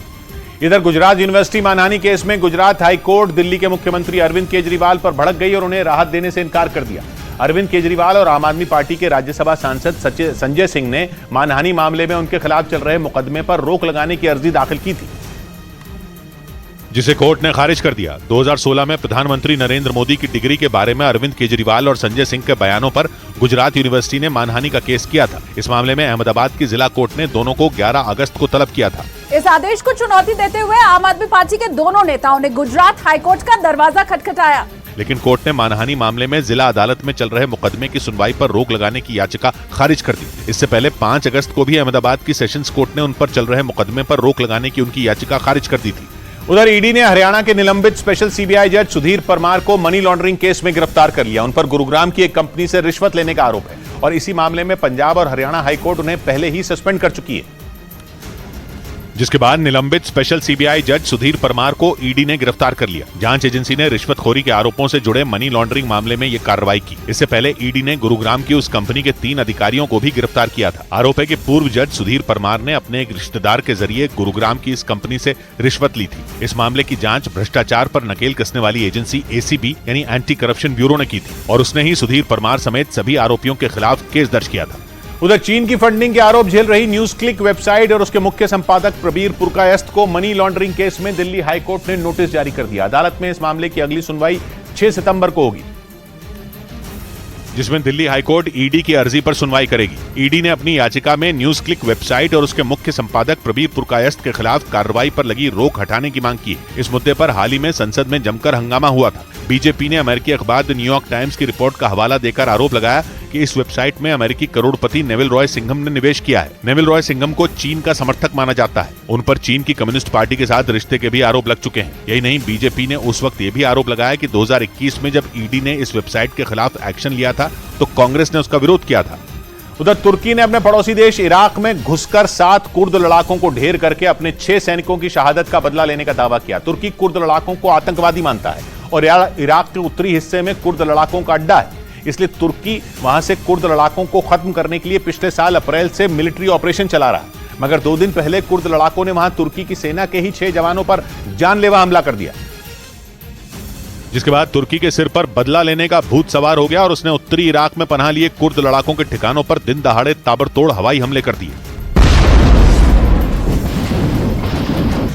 कुर्द लड़ाकों को मिट्टी में मिलाने का जिम्मा तुर्की के बारकताश TB2 और अकिंजी ड्रोन ने संभाला। दक्षिण पूर्वी तुर्की में कुर्द समुदाय के लोग रहते हैं जो तुर्की के अंदर अपने लिए एक आजाद इलाका चाहते हैं, इसलिए वो बीते 35 साल से ज्यादा वक्त से तुर्की की सरकार से लड़ रहे हैं। इराक तुर्की के पड़ोस में है और उसके उत्तरी इलाके में कुर्द लड़ाकों की पैठ है, इसलिए तुर्की वहां ऑपरेशन चला रहा है। उधर सीरिया के पूर्वी हिस्से में सैनिकों को ले जा रही एक बस पर आतंकी संगठन ISIS ने हमला कर दिया, जिसमें सीरिया के 23 सैनिकों की मौत हो गई, जबकि कई के घायल होने की भी खबर है। और पश्चिमी मीडिया के मुताबिक आतंकी संगठन ISIS के लड़ाकों ने यह हमला घात लगाकर किया। उन्होंने सीरियाई सैनिकों की उस बस पर ताबड़तोड़ फायरिंग की, जिससे उन्हें जवाबी कार्रवाई का भी मौका नहीं मिल सका। यह हमला सीरिया के पूर्वी हिस्से में हुआ जो इराक की सीमा के नजदीक है। माना जा रहा है कि वहां ISIS से जुड़े कई आतंकी अब भी मौजूद हैं, जबकि 2019 में इस आतंकी संगठन ने सीरिया में अपने कब्जे वाला आखिरी इलाका भी खो दिया था। लेकिन पश्चिमी मीडिया का दावा है कि 2019 में अपनी हार के बावजूद कई आतंकी वहां छिपे हुए हैं। हालांकि इस हमले पर सीरिया की सेना की तरफ से कोई बयान जारी नहीं किया गया। उधर चीन ने श्रीलंका में जासूसी जहाज भेजकर हिंद महासागर में नई चाल चलने की तैयारी शुरू कर दी। एक रोज पहले ही चीन का वो जहाज कोलंबो के बंदरगाह पर पहुंचा, जिसका श्रीलंका की नौसेना ने स्वागत किया।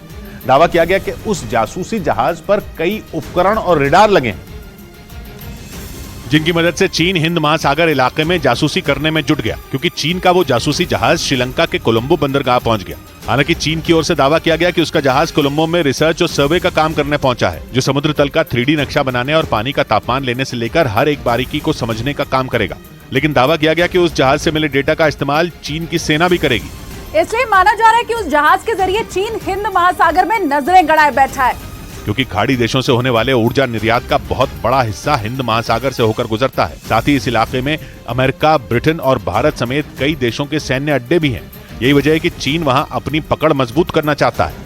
वहीं कांग्रेस ने ऐलान किया कि वो आने वाले चुनाव में राजस्थान में कर्नाटक मॉडल अपनाएगी और वहां भी उसी तरह टिकट बंटवारा होगा, जिसके लिए जयपुर में राजनीतिक मामलों की कमेटी की बैठक हुई, जिसमें अशोक गहलोत और सचिन पायलट समेत पार्टी के 35 नेता शामिल हुए। सूत्र बता रहे हैं कि बैठक में पार्टी आलाकमान ने साफ संदेश दिया कि चुनाव से जुड़े फैसले सामूहिक होंगे और आखिरी फैसला राजनीतिक मामलों की कमेटी का होगा। यानी गहलोत और पायलट के झगड़े के बीच पार्टी ने बड़ा फैसला लिया और कर्नाटक मॉडल अपनाने का ऐलान कर दिया। कर्नाटक का जो मॉडल था वो मॉडल अपनाया जाएगा राजस्थान के अंदर भी। जयपुर में कांग्रेस की राजनीतिक मामलों की कमेटी की पहली बैठक हुई, जिसमें गहलोत और पायलट समेत 35 नेता शामिल हुए। सूत्रों ने बताया कि बैठक में तय हो गया कि टिकट बंटवारे और चुनाव से जुड़े फैसले कमेटी ही लेगी। उधर छत्तीसगढ़ के दंतेवाड़ा जिले में नक्सलियों के खिलाफ पुलिस ने बड़ा एक्शन लिया। गश्त के दौरान गांव कोकाबेड़ा के जंगलों में पुलिस टीम को नक्सलियों के 3 स्मारक दिखाई दिए, जिन्हें पुलिस के जवानों ने ध्वस्त कर दिया, जिसका एक वीडियो भी सामने आया है जिसमें पुलिस के वो जवान नक्सलियों के स्मारक गिराते दिखाई दिए। वहां से सामने आई एक दूसरी तस्वीर में कुछ पुलिस के जवान स्मारक को गिराने के लिए उसे नीचे की तरफ खोदते दिखाई दिए और देखते ही देखते पुलिस ने तीनों स्मारक गिरा दिए। डीआरजी टीम की सफलता से नक्सली बैकफुट पे हैं। पुलिस के मुताबिक वहां पर नक्सलियों का छिपाया हुआ सामान भी मिला, जिसमें पैरा बम, कैलकुलेटर, नक्सल पत्रिका और नक्सल साहित्य शामिल है, जिसे पुलिस ने अपने कब्जे में ले लिया और नक्सलवाद के खिलाफ अभियान और तेज कर दिया। इधर उत्तर प्रदेश के बरेली से दिल दहला देने वाला एक वीडियो सामने आया। वहां एक बेकाबू ट्रक ने एक कार को जोरदार टक्कर मार दी। यह घटना उस वक्त हुई जब वो कार चौराहे को पार करने की कोशिश कर रही थी और इसी दौरान वो ट्रक उस कार को घसीटता ले गया। इस घटना का जो सीसीटीवी वीडियो सामने आया उसमें चौराहे से कई ट्रक और गाड़ियां गुजरती नजर आईं। तभी सामने से एक कार आती दिखी। जैसे ही वो चौराहे के बीचों बीच पहुंची, वहां से गुजर रहे एक बेकाबू ट्रक से उसकी जोरदार टक्कर हो गई। इसके बाद जो हुआ, ब्रेक के बाद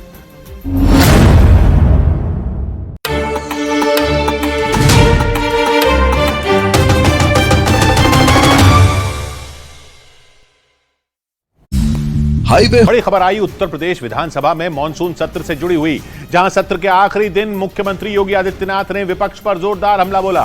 उन्होंने डंके की चोट पर ऐलान किया कि 2024 में यूपी में विपक्ष का खाता तक नहीं खुलेगा। वो यही नहीं रुके, उन्होंने अखिलेश यादव और शिवपाल यादव के बीच अनबन की खबरों पर भी तंज कसा और विपक्ष के हमलों का जोरदार अंदाज में जवाब दिया। और उत्तर प्रदेश विधानसभा के मॉनसून सत्र का आखिरी दिन धमाकेदार रहा। राज्य के मुख्यमंत्री ने सत्र के आखिरी दिन विपक्ष के सारे हमलों का जवाब दिया। योगी आदित्यनाथ से ठीक पहले अखिलेश यादव बोले, जिन्होंने विकास, कृषि क्षेत्र और सांडों के मुद्दे पर राज्य सरकार को घेरा, जिनका योगी आदित्यनाथ ने बारी बारी से जवाब भी दिया और अखिलेश यादव पर तंज भी कसा था। उन्होंने इशारों में परिवारवाद का मुद्दा उठाते हुए अखिलेश यादव पर चुटकी ली। जो लोग जन्म से चांदी के चम्मच में खाने के आदी हैं,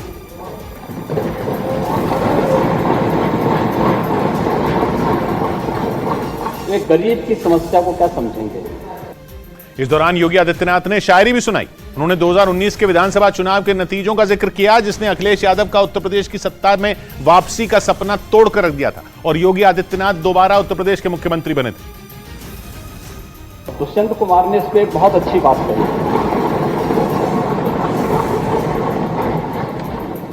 महोदय, दुष्यंत कुमार ने एक बात कही थी कि तुम्हारे पांव के नीचे कोई जमीन नहीं, कमाल यह है फिर भी तुम्हें यकीन नहीं। वहीं अपने भाषण के दौरान उत्तर प्रदेश के मुख्यमंत्री ने समाजवादी पार्टी की अंदरूनी कलह की खबरों का खुलकर जिक्र किया और अखिलेश के सामने ही शिवपाल यादव पर तंज कस दिया, क्योंकि शिवपाल यादव ने अखिलेश से नाराज होकर अलग पार्टी बना ली थी। वो अलग बात है कि बाद में वो पार्टी में वापस आ गए, लेकिन इस दौरान उनके और अखिलेश के बीच अनबन की खबरें आने का सिलसिला नहीं थमा। योगी ने अपने भाषण में उसी ओर इशारा किया। शिवपाल जी, आपके प्रति हमारी बहुत सहानुभूति है। आपके साथ अन्याय हुआ है, हम जानते हैं, और इसीलिए आपके साथ ये लोग न्याय करेंगे नहीं, फिर भी आपकी कीमत को समझेंगे नहीं। जिसके बाद उत्तर प्रदेश विधानसभा में हंसी मजाक का सिलसिला भी चल पड़ा, क्योंकि मुख्यमंत्री ने जैसे ही शिवपाल यादव पर तंज कसा, शिवपाल यादव खड़े हो गए और उन्होंने हंसते हुए उन्हें जवाब दिया, जिसके बाद पूरा सदन ठहाकों से गूंज उठा। यही नहीं, इसी बीच अखिलेश यादव ने भी मजाक मजाक में मुख्यमंत्री पर पलटवार कर दिया। ये इमला सत्ता में रहते हुए भतीजे को पढ़ाया होता ना, तो संभवतः कुछ अन्नदाता किसानों का हित हो गया होता, लेकिन भतीजा है कि सुनने को तैयार ही नहीं आपकी बात को। तो इंजीनियर हो गए, फिर मुख्यमंत्री हो गए।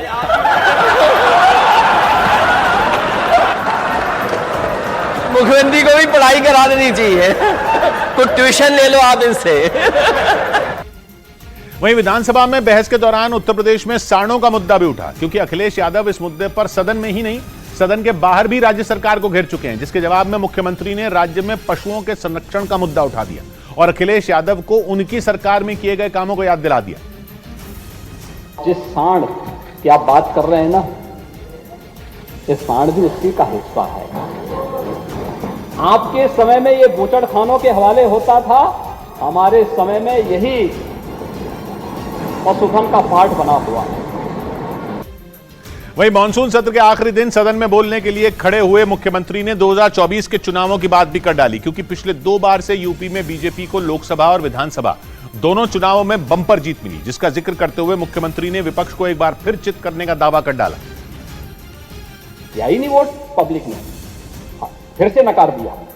मैंने कहा ना 14, 17, 19, 22 और फिर चिंता मत करो 24 में खाता भी नहीं खुलने वाला है। 24 में डबल इंजन की सरकार फिर से रिपीट करेगी। उधर विपक्ष के हमलों का जवाब देने के बीच मुख्यमंत्री किसानों से जुड़ी योजनाओं की जानकारी देना नहीं भूले, क्योंकि समाजवादी पार्टी ने यह मुद्दा भी उठाया, जिसके बाद योगी आदित्यनाथ विपक्ष पर बरस पड़े। यही नहीं, उन्होंने पूरे आंकड़ों के साथ अपनी सरकार का पक्ष रखा और कविता के जरिए अपनी बात रखी। हे ग्राम देवता नमस्कार, सोने चांदी से नहीं किंतु तुमने मिट्टी से किया प्यार। हे ग्राम देवता नमस्कार। ये उसी किसान के लिए है, क्योंकि सोना चांदी से प्यार करने वाले लोग अन्नदाता किसान के महत्व को नहीं समझेंगे। इससे पहले उत्तर प्रदेश विधानसभा में समाजवादी पार्टी के नेता अखिलेश यादव ने अपना भाषण दिया, जिसमें उन्होंने बढ़ती महंगाई का मुद्दा उठाया। इस दौरान उन्होंने राज्य सरकार की नीतियों पर सवाल उठाए और टमाटर के आसमान छूते दामों पर राज्य सरकार से सवाल पूछ डाले। टमाटर का रंग नहीं देखा, आप बात ही नहीं करना चाहते टमाटर पे, क्योंकि टमाटर की कीमत ने आपके चेहरों को लाल कर दिया। सपना दिखा रहे $1 ट्रिलियन इकोनॉमी का, और आप टमाटर के ठेले लगा रहे हैं। और महंगाई के बाद अखिलेश यादव ने राज्य सरकार को घेरने के लिए आवारा सांडों के आतंक का मुद्दा उठाया। उन्होंने इल्जाम लगाया कि उत्तर प्रदेश में पिछले कुछ दिनों में सांडों के हमले में कई लोग घायल हुए हैं, लेकिन राज्य सरकार ने इन शिकायतों पर कोई एक्शन नहीं लिया। किस तरीके से सांड ने गली में आकर के किसी बच्चे को, किसी महिला को, किसी बुजुर्ग को उठा करके फेंक दिया। यही $1 ट्रिलियन की इकोनॉमी का सपना है।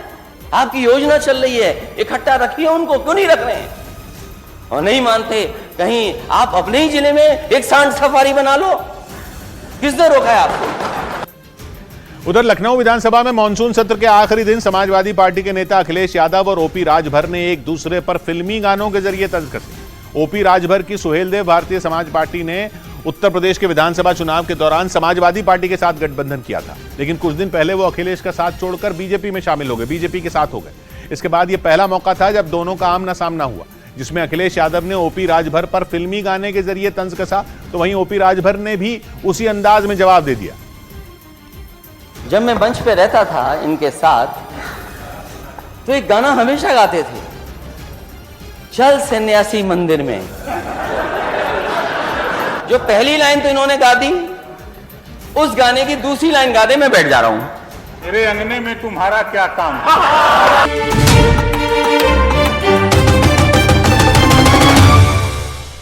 ब्रेकिंग न्यूज आ रही है यूक्रेन की राजधानी कीव से। यूक्रेन की सेना की तरफ से यह आरोप लगाया गया कि रूसी सेना ने कीव पर हाइपरसोनिक मिसाइलों से हमला कर दिया। इस भीषण हवाई हमले के बाद कीव समेत पूरे यूक्रेन में रेड अलर्ट जारी कर दिया गया। कीव पर रूसी सेना के इस हमले से यूक्रेन के कई शहरों में हवाई हमले के सायरन बजने लगे। रूस के हमलों से बचने के लिए कीव समेत दूसरे शहरों में लोग बंकरों में छिप गए, क्योंकि आशंका यह जताई जा रही है कि आने वाले दिनों में रूस इसी तरह के कई हमले कर सकता है, क्योंकि पश्चिमी मीडिया का दावा है कि पुतिन ने कीव को जीतने के लिए नई रणनीति तैयार कर ली है, और दावा किया जा रहा है कि उसी रणनीति के तहत पुतिन कीव पर घातक मिसाइलें दाग रहे हैं। कीव पर हुए हवाई हमले के बाद पूरे यूक्रेन में अलर्ट जारी कर दिया। यूक्रेन ने आरोप लगाया कि रूस की फौज ने वहां खतरनाक हाइपरसोनिक मिसाइलें दागी, जिसके बाद जबरदस्त विस्फोट हो गया। और ताबड़तोड़ हवाई हमले को देखते हुए कीव समेत यूक्रेन में रेड अलर्ट जारी कर दिया गया। लेकिन सायरन के बीच वहां से जोरदार धमाकों की आवाज भी सुनाई दी। इस दौरान वहां रुक रुक कर तेज धमाके होते रहे। यूक्रेन ने आरोप लगाया कि रूस की सेना ने उसे हाइपरसोनिक मिसाइलों से निशाना बनाया, क्योंकि हमले के बाद वहां से सामने आई एक तस्वीर ने इसकी गवाही दे दी, जिसमें आसमान पर हवाई हमले के निशान नजर आए। वहीं हवाई हमलों के अलर्ट के बाद तेज धमाकों की आवाज ने लोगों को दहशत में डाल दिया। यूक्रेन ने यह भी आरोप लगाया कि रूस के सैनिकों ने कई मिसाइलें दागी, जिससे एक मिसाइल का एक बड़ा टुकड़ा कीव में एक अस्पताल के पास जा गिरा। हालांकि गनीमत यह रही कि उस अस्पताल को कोई नुकसान नहीं पहुंचा। उधर पश्चिमी मीडिया के मुताबिक पुतिन की फौज ने यूक्रेन में अब तक का सबसे दमदार बम फोड़ दिया। दावा किया गया कि रूस ने यूक्रेन के खिलाफ लड़ाई में पहली बार ODAB 500 बम का इस्तेमाल किया, जिसे थर्मोबैरिक बम के नाम से भी जाना जाता है। यह शक्तिशाली बम जहां गिराया जाता है उसके 500 मीटर के दायरे में आने वाली हर चीज जलकर राख हो जाती है। यूक्रेन पर रूस के थर्मोबैरिक बम के हमले का बताया जाने वाला एक वीडियो वायरल हो गया, जिसमें भयंकर विस्फोट होता नजर आया। दावा किया गया कि रोंगटे खड़े कर देने वाला यह धमाका रूस की फौज ने यूक्रेन की सेना के ठिकाने पर किया। तस्वीरों को देखकर ऐसा लगा जैसे वहां कोई परमाणु बम फोड़ दिया गया हो। पश्चिमी मीडिया के मुताबिक रूस ने यूक्रेन पर ODAB 500 बम का इस्तेमाल किया, जिसे वो फादर ऑफ ऑल बॉम्ब्स यानी बमों का बाप कहता है, क्योंकि ये खतरनाक बम जहां गिराया जाता है वहां 500 मीटर के दायरे में हवा से सारी की सारी ऑक्सीजन सोख लेता है और जोरदार धमाके के साथ इतना तेज दबाव पैदा करता है कि चपेट में आने वाली हर चीज मिट्टी में मिल जाती है। हालांकि रूस ने यह नहीं बताया कि उनकी सेना ने तबाही लाने वाले इस बम को यूक्रेन के किस इलाके में गिराया। उधर यूक्रेन के उत्तर पूर्व पर रूस के एक बार फिर जोरदार हमले शुरू करने के बाद यूक्रेन ने वहां के खार्किव प्रांत को खाली कराना शुरू कर दिया। उसने वहां से लोगों को तुरंत निकलने का आदेश दे दिया। खार्किव वो जगह है जिसे रूस ने पिछले साल यूक्रेन पर हमला करने के चंद दिनों के अंदर ही अपने कब्जे में ले लिया था, मगर यूक्रेन ने उसे पुतिन के पंजे से आजाद करा लिया था। लेकिन पुतिन की सेना ने दोबारा खार्किव पर अपनी नजरें गड़ा दी और वहां फिर बारूद बरसाना शुरू कर दिया। रूस के सबसे ज्यादा तगड़े हमले खार्किव के कुपियांस्क शहर में हो रहे हैं, जिसे यूक्रेन ने पिछले सितंबर में ही रूस से छुड़ाया था। इसलिए यूक्रेन ने खार्किव में 37 शहरों और गांवों के लगभग 12,000 लोगों को वहां से तुरंत निकलने का आदेश दे दिया। और जो लोग खार्किव में अपना घर बार छोड़ने को तैयार नहीं, यूक्रेन ने उन्हें एक दस्तावेज साइन करने को बोल दिया कि वो अपने नुकसान के खुद जिम्मेदार होंगे। इधर उत्तर प्रदेश के बरेली से दिल दहला देने वाला एक वीडियो सामने आया। वहां एक बेकाबू ट्रक ने एक कार को जोरदार टक्कर मार दी। यह घटना उस वक्त हुई जब वो कार चौराहे को पार करने की कोशिश कर रही थी और इसी दौरान वो ट्रक उस कार को घसीटता ले गया। इस घटना का जो CCTV वीडियो सामने आया उसमें चौराहे से कई ट्रक और गाड़ियां गुजरती नजर आईं। तभी सामने से एक कार आती दिखी। जैसे ही वो चौराहे के बीचों बीच पहुंची, वहां से गुजर रहे एक बेकाबू ट्रक से उसकी जोरदार टक्कर हो गई। ट्रक की रफ्तार इतनी तेज थी कि वो उस कार को कई मीटर तक घसीटता ले गया, जबकि टक्कर लगने के बाद वहां मौजूद एक मोटरसाइकिल सवार उस ट्रक के नीचे आ गया। हालांकि मोटरसाइकिल पर मौजूद दूसरा आदमी वक्त रहते कूद गया। इस घटना से वहां हड़कंप मच गया। कई लोग वहां जमा हो गए। इस सड़क हादसे में 2 लोग बुरी तरह घायल हो गए। इधर महाराष्ट्र के धुले में आदिवासी समुदाय से ताल्लुक रखने वाले 2 गुट आपस में भिड़ गए। आरोप लगा कि दोनों तरफ से पथराव हुआ, जिसमें कई लोग घायल हो गए, जिसके बाद गुस्साए लोगों ने मुंबई आगरा हाईवे जाम कर दिया। पुलिस के मुताबिक आदिवासी दिवस के मौके पर लगाए गए पोस्टर फाड़ने की वजह से विवाद शुरू हुआ, जो देखते ही देखते बवाल में तब्दील हो गया। वहां से सामने आए वीडियो में कई लोग हाथ में डंडे लिए नजर आए, जिन्हें वहां मौजूद पुलिस वाले रोकने की कोशिश करते दिखे, लेकिन वो लोग नहीं माने और उन्होंने मुंबई आगरा हाईवे पर हंगामा शुरू कर दिया, जिससे वहां ट्रैफिक जाम हो गया। पुलिस के मुताबिक आदिवासी दिवस के मौके पर धुले के शिरपुर इलाके में बैनर और पोस्टर लगाए गए, जिन्हें किसी ने फाड़ दिया। आदिवासी समुदाय से ताल्लुक रखने वाले दोनों गुटों ने एक दूसरे पर पोस्टर फाड़ने का आरोप लगाया, जिसके बाद विवाद बढ़ता चला गया। वहीं आरोप लगा कि दोनों तरफ से पथराव किया गया, जिसमें कई लोग घायल हुए और धुले में हुए बवाल और हिंसा के बाद वहां हड़कंप मच गया। हालात को काबू करने के लिए वहां भारी संख्या में पुलिस तैनात कर इलाके को छावनी बना दिया और माहौल खराब करने वालों के खिलाफ पुलिस ने कार्रवाई शुरू कर दी और हालात पर काबू पाने के लिए उस इलाके में रिजर्व पुलिस फोर्स की टुकड़ी को तैनात कर दिया। पुलिस के मुताबिक धुले में बवाल करने के आरोप में 200 से ज्यादा लोगों के खिलाफ केस दर्ज किया गया। साथ ही पुलिस ने हिंसा और पथराव करने के आरोप में 10 से ज्यादा लोगों को गिरफ्तार किया। वहाँ पे अभी SRP तैनात है, गांव में शांतता है। वहीं पुलिस आदिवासी दिवस पर लगाए गए पोस्टरों को फाड़ने वालों की तलाश में जुट गई। इस बीच पश्चिमी मीडिया ने दावा किया कि भारत, जापान, ऑस्ट्रेलिया और अमेरिका ने साथ मिलकर समंदर में चीन को जंग का ट्रेलर दिखा दिया। चारों देशों के गठबंधन क्वाड ने ऑस्ट्रेलिया के सिडनी में मलाबार सैन्य अभ्यास की शुरुआत की। ऐसा इसलिए क्योंकि बीते कुछ महीनों से चीन लगातार ऑस्ट्रेलिया को आंखें दिखा रहा है। और इतना ही नहीं, चीन, भारत, जापान और अमेरिका के भी आंखों का कांटा बना हुआ है। ऐसे में इन चारों देशों ने चीन की हेकड़ी निकालने का मन बनाया और ऑस्ट्रेलिया में इन चारों देशों की सेनाओं ने 26वें मलाबार सैन्य अभ्यास की शुरुआत की। पश्चिमी मीडिया के मुताबिक चारों देशों की वायुसेना के जवानों ने आसमान में दुश्मन को ढेर करने का अभ्यास किया। उसके बाद समंदर में भी दुश्मन से निपटने की तैयारी को परखा। दावा किया गया कि क्वाड देशों के इस शक्ति प्रदर्शन से चीन टेंशन में आ गया, क्योंकि क्वाड का मकसद इंडो पैसिफिक यानी हिंद प्रशांत महासागर इलाके में शांति बनाए रखना है। लेकिन इस इलाके में चीन की दादागिरी ने कई देशों की नाक में दम किया हुआ है। इधर उत्तर प्रदेश के हापुड़ से एक आदमी की पिटाई का हैरान कर देने वाला एक वीडियो सामने आया, जिसमें 3 छात्राएं उस आदमी को डंडों से पीटती नजर आई। छात्राओं ने आरोप लगाया कि वो आदमी रोजाना उन पर भद्दे कमेंट करता था। जिससे तंग आकर उन छात्राओं ने उस आदमी को घेर लिया और फिर उसकी डंडों से पिटाई की। वहां से सामने आए वीडियो में वो छात्राएं डंडे लेकर उस आदमी पर हमला करती दिखी। वहीं पिट रहे उस आदमी के हाथ में भी एक डंडा दिखा, जिससे वो उन लड़कियों पर पलटवार करता नजर आया। बीच सड़क हंगामा होता देख वहां कई लोग इकट्ठा हो गए और बीच बचाव करने की कोशिश की, लेकिन उन छात्राओं ने उस आदमी पर हमला करना नहीं छोड़ा। जिसके बाद वहां पहुंचे पुलिस वालों ने उन लड़कियों से डंडा छीना और उस आदमी को बचाने की कोशिश की। वो आदमी मानसिक रूप से बीमार बताया गया, जिसकी जांच में पुलिस जुट गई। इस बीच गुजरात के अहमदाबाद में हुए एक दर्दनाक सड़क हादसे में 10 लोगों की मौत हो गई, जबकि कई लोग गंभीर रूप से घायल हो गए। इस हादसे का एक खौफनाक वीडियो भी सामने आया, जिसमें सड़क पर हादसे की शिकार एक सामान ढोने वाली गाड़ी खड़ी नजर आई, जिसे देखकर अंदाजा लगाया जा सकता था कि टक्कर कितनी जबरदस्त रही होगी। हादसे की वजह से गाड़ी के आगे के हिस्से के परखचे उड़ गए। हादसे में गाड़ी सवार 10 लोगों की मौत हो गई, जबकि कई लोग गंभीर रूप से घायल हो गए, जिन्हें अस्पताल में भर्ती कराया गया। हादसे के बाद हाईवे पर जैम लग गया, जिसके बाद पुलिस ने गाड़ी को वहां से हटाकर सड़क किनारे खड़ा करवाया। वहां मौजूद लोगों ने बताया कि हादसे के वक्त गाड़ी की रफ्तार काफी तेज थी और वो ट्रक के पीछे घुस गई। इधर मध्य प्रदेश के मंदसौर में भगवान पशुपतिनाथ महादेव मंदिर में आने वाले लोगों के लिए ड्रेस कोड लागू कर दिया गया। मंदिर कमेटी ने इससे जुड़ा एक बोर्ड भी मंदिर के बाहर लगाया, जिसमें भक्तों से मंदिर में छोटे कपड़े पहनकर न आने की अपील की गई और ऐसा न करने वालों के खिलाफ कार्रवाई करने की चेतावनी दी। ये बोर्ड मंदिर कमेटी की तरफ से उस मंदिर के बाहर लगाया गया। बोर्ड में श्रद्धालुओं से छोटे कपड़े या फिर जीन्स पहनकर मंदिर न आने की अपील की गई। भारतीय संस्कृति के अनुसार पहन करके ही भगवान की पूजा अर्चना करना चाहिए। वहीं मंदिर कमेटी के इस फैसले को वहां मौजूद लोगों ने भी सही ठहराया। बहुत ही अच्छी पहल है, हर मंदिर में होनी चाहिए। इसके साथ ही मंदिर को पिकनिक स्पॉट न बनाने की अपील मंदिर कमेटी की तरफ से की गई। उधर रूस ने आर्कटिक में अपनी नौसेना और वायुसेना के संयुक्त अभ्यास का वीडियो जारी कर दिया। रूस के रक्षा मंत्रालय ने बताया कि उनका यह सैन्य अभ्यास कई दिनों तक चलने वाला है, जिसमें 8000 से ज्यादा सैनिक शामिल हैं। और रूस के संयुक्त अभ्यास का जो वीडियो सामने आया, उसमें रूस की नौसेना अपनी ताकत का प्रदर्शन करती दिखी। इस अभ्यास के जरिए रूस ने समंदर में अपनी पनडुब्बी और कई युद्धपोतों की शक्ति दुनिया को दिखाई। रूस की वायुसेना ने दुश्मन के हमले से बचने के साथ उस पर वार करने का अभ्यास किया। अभ्यास का जो वीडियो सामने आया, उसमें रूस के लड़ाकू विमान दुश्मन को हवा में तबाह करने की ताकत परखते दिखाई दिए। उनका एक वार अपने विरोधियों को तबाह करने के लिए काफी नजर आया। रूस की वायुसेना के साथ साथ उसके नौसैनिक भी अपनी तैयारियों का जायजा लेते दिखे। बताया गया कि इस अभ्यास में रूस की वायुसेना और नौसेना के 8000 से ज्यादा सैनिक शामिल हुए। इस बीच पश्चिमी मीडिया ने दावा किया कि रूस के साथ बढ़ते तनाव के बीच जर्मनी अमेरिका से 60 चिनूक हेलीकॉप्टर खरीदेगा, जो वहां की सेना के पुराने पड़ चुके हेलीकॉप्टरों की जगह लेंगे, क्योंकि जर्मनी को डर है कि रूस उस पर हमला कर सकता है। ऐसा इसलिए क्योंकि जर्मनी जंग छिड़ने के बाद से ही रूस के खिलाफ खड़ा है।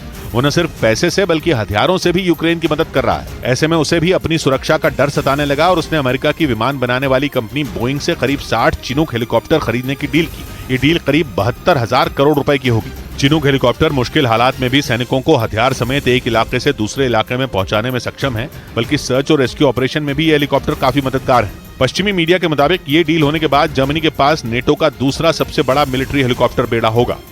उधर दक्षिण अमेरिकी देश इक्वाडोर में राष्ट्रपति पद के उम्मीदवार फर्नांडो विगसेंसियो की हत्या के मामले में 6 आरोपियों को गिरफ्तार कर लिया गया। वहां की पुलिस के मुताबिक सभी आरोपी पड़ोसी देश कोलंबिया के रहने वाले हैं, जिन पर एक दिन पहले राजधानी कीतो में राष्ट्रपति पद के उम्मीदवार फर्नांडो विगसेंसियो की हत्या का आरोप है। ये घटना उस वक्त हुई जब फर्नांडो विगसेंसियो एक चुनावी रैली को संबोधित करने के बाद अपनी गाड़ी में जाकर बैठे थे। तभी उनकी कार पर इतनी गोलियां बरसाई गईं कि उनकी मौत हो गई। हमलावरों ने इस दौरान वहां काफी देर तक अंधाधुंध फायरिंग भी की थी, जिसमें कई लोग घायल हो गए। उनमें ज्यादातर पुलिस वाले थे जो राष्ट्रपति पद के उम्मीदवार की सुरक्षा में तैनात थे। हालांकि पुलिस ने जवाबी कार्रवाई में एक हमलावर को मार गिराया। इस हत्याकांड के बाद से ही इक्वाडोर में इमरजेंसी लागू है। इधर पश्चिमी दिल्ली के इंद्रपुरी इलाके के एक एमसीडी स्कूल में अचानक गैस रिसाव के बाद दर्जनों बच्चों की तबीयत बिगड़ गई, जिसके बाद उन बच्चों को अस्पताल में भर्ती कराया गया। बताया गया कि लंच टाइम पर वहां बदबूदार गैस फैल गई, जिससे बच्चों को सांस लेने में परेशानी के साथ उल्टियां भी होने लगी, जिसके बाद आनंद फानन में 20 से ज्यादा बच्चों को दिल्ली के आरएमएल और आचार्य भिक्षु अस्पताल में भर्ती कराया गया। बताया जा रहा है कि गैस लीकेज की वजह से बच्चों की तबीयत खराब हुई।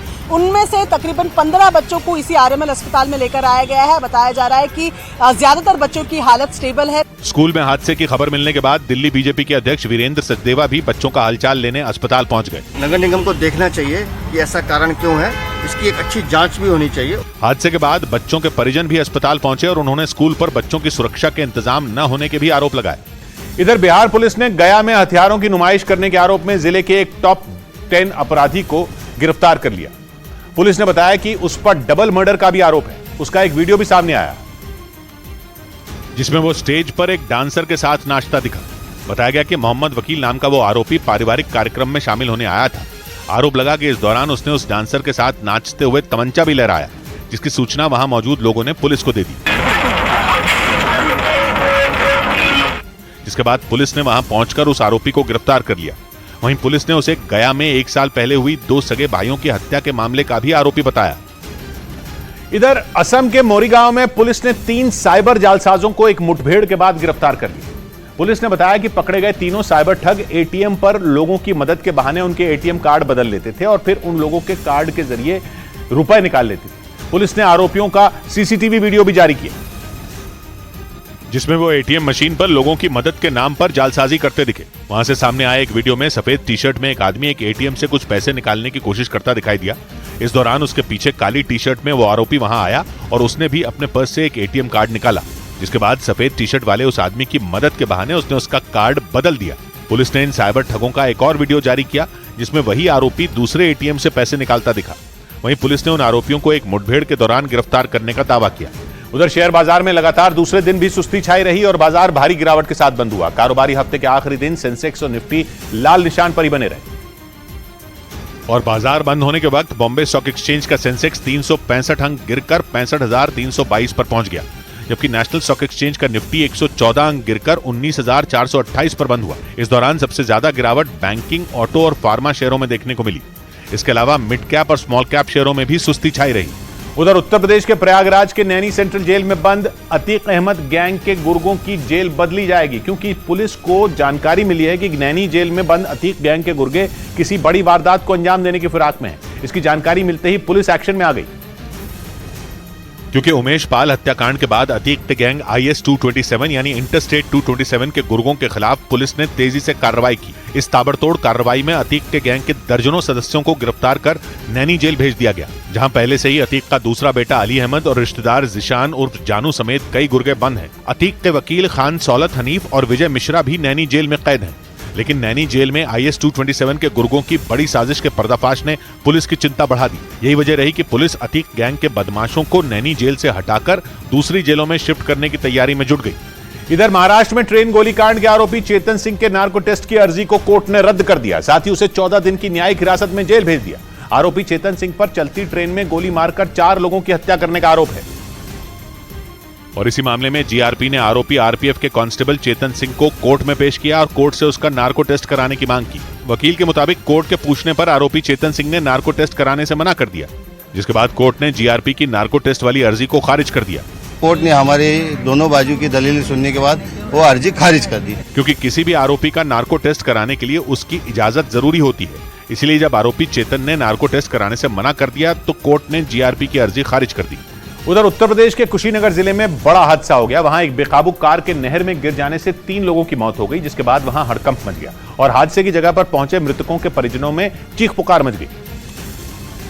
वहां से आए वीडियो में कार गंडक नहर में गिरी नजर आई, जिसे ट्रैक्टर से खींचकर बाहर निकालने की कोशिश की गई। पुलिस के मुताबिक यह हादसा रामकोला थाना इलाके में गंडक नहर के एक पुल पर हुआ, जहां कार अनियंत्रित होकर गंडक नहर में जा गिरी। कार में सवार 4 लोगों में 3 की डूबने से मौत हो गई, जबकि एक ने कार का शीशा तोड़कर अपनी जान बचा ली और बाहर निकलकर लोगों को हादसे की जानकारी दी, जिसके बाद नहर के किनारे सैकड़ों लोगों की भीड़ जुट गई। बाद में पुलिस ने गोताखोरों की मदद से तीनों शवों को बाहर निकलवा लिया और उन्हें पोस्टमार्टम के लिए भेज दिया। उधर पश्चिम एशिया के देश लेबनान में स्वीडन के दूतावास पर हमला हो गया। स्वीडन के मीडिया ने दावा किया कि लेबनान में बने उनके दूतावास पर एक हमलावर ने पेट्रोल बम से हमला किया और यह हमला ऐसे वक्त हुआ जब स्वीडन में हुई कुरान के अपमान की घटना से मुस्लिम देश भड़के हुए हैं। स्वीडन की मीडिया ने दावा किया कि लेबनान की राजधानी बेरूत में उनके दूतावास पर एक हमलावर ने पेट्रोल बम फेंका। गनीमत यह रही कि वो पेट्रोल बम फटा नहीं, लेकिन इस घटना से वहां हड़कंप मच गया। इसके बाद लेबनान में स्वीडन के दूतावास की सुरक्षा बढ़ा दी गई। वहीं स्वीडन ने लेबनान में हुई इस घटना पर अपना विरोध दर्ज कराया। इससे पहले स्वीडन में हुई कुरान के अपमान की घटना से इराक में लोग भड़क गए थे और उन्होंने बगदाद में स्वीडन के दूतावास में घुसकर आग लगा दी थी। इधर मध्य प्रदेश के जबलपुर में पुलिस ने नागपुर की बीजेपी नेता सना खान का शव बरामद किया। सना खान 2 अगस्त के बाद से ही लापता थी। पुलिस के मुताबिक सना खान जबलपुर में पप्पू साहू नाम के आदमी से मिलने गई थी और मुलाकात के दौरान उन दोनों का झगड़ा हो गया। आरोप है कि पप्पू साहू ने ही सना खान के सिर पर वार कर उसकी हत्या कर दी और उसके शव को नदी में फेंक दिया। इस मामले में पुलिस ने पप्पू साहू और उसके 2 साथियों को गिरफ्तार कर लिया और मामले की जांच में जुट गई। और वहीं उत्तर प्रदेश की राजधानी लखनऊ से हैरान कर देने वाला एक मामला सामने आया। वहां सौम्या नाम की एक महिला पर अपने 2 बच्चों की हत्या करने और फिर फांसी लगाकर खुद जान देने का आरोप लगा। बच्चों की उम्र 3 साल और 1.5 साल बताई गई, जिसके बाद उस इलाके में सनसनी फैल गई। पुलिस के मुताबिक उन्हें सौम्या के पति ने घटना की जानकारी दी, जिसके बाद पुलिस ने उस कमरे के बंद दरवाजे को तोड़कर तीनों शवों को बाहर निकाला। आशंका जताई गई कि सौम्या ने पहले अपने दोनों बच्चों की हत्या की और फिर खुद भी जान दे दी। घटना के पीछे की कोई वजह सामने नहीं आई, जिसकी वजह से पुलिस इस मामले की हर एंगल से जांच में जुट गई। इस बीच नेपाल के मीडिया ने दावा किया कि वहां के एक सांसद को फर्जी दस्तावेज बनाने के आरोप में गिरफ्तार कर लिया गया। आरोप लगा कि नेपाल के उस सांसद ने बिहार से 12वीं की फर्जी मार्कशीट बनवाई और उसका इस्तेमाल चीन में मेडिकल की पढ़ाई के लिए किया। लेकिन जैसे ही इस बात की जानकारी नेपाल की खुफिया एजेंसी को लगी, उन्होंने तुरंत नेपाल के सांसद सुनील कुमार शर्मा को गिरफ्तार कर लिया। नेपाल की खुफिया एजेंसी के मुताबिक मोरांग से नेपाली कांग्रेस पार्टी के सांसद सुनील कुमार शर्मा ने बिहार से 12वीं की फर्जी मार्कशीट बनवाई, जिसका इस्तेमाल चीन में मेडिकल की पढ़ाई के लिए किया गया। नेपाल के मीडिया के मुताबिक उनकी मार्कशीट की जांच नहीं हुई थी, इसलिए वो इतने लंबे समय तक बचे हुए थे। लेकिन जब इसकी जानकारी खुफिया एजेंसी को लगी तो फर्जी मार्कशीट का इस्तेमाल करने के आरोप में उन्हें गिरफ्तार कर लिया गया। छीन लेगी नेकियां ईमान को ले जाएगी, छीन लेगी नेकियां ईमान को ले जाएगी, भूख दौलत की कहां इंसान को ले जाएगी। सौबात की एक बात कही यति ने, सिंधु हो सुरसा हो कुछ हो, किंतु इच्छा शक्ति तो है जहां सीता वहां हनुमान को ले जाएगी। मिलते सोमवार को, घड़ी जब इशारा करेगी 9 बजे रात का, वक्त फिर होगा सौबात की एक बात।